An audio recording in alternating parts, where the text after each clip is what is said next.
ಭಾರತದ ಜನಗಳನ್ನ ನಾವು ಭಾರತ ಒಂದು ಸಾರ್ವಭೌಮ ಸಮಾಜ,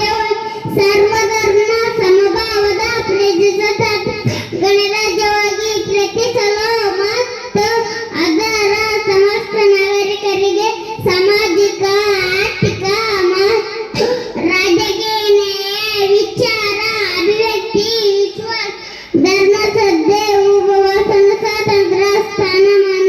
ಹಾಗೂ ಅವಕಾಶ ಸಮಾನತೆ ಮಾಡಲು ವ್ಯಕ್ತಿ ಗೌರವವನ್ನು, ರಾಷ್ಟ್ರದ ಏಕತೆಯನ್ನು ಸುನಿಶ್ಚಿತಗೊಳಿಸಲು, ಅವರಲ್ಲಿ ಭಾವನೆಯನ್ನು ವೃದ್ಧಿಗೊಳಿಸಲು ಶ್ರದ್ಧಾಪೂರ್ವಕ ಸಂಕಲ್ಪ ಮಾಡಿದವರಾಗಿ ನಮ್ಮ ಸಂವಿಧಾನ ಸಭೆಯಲ್ಲಿ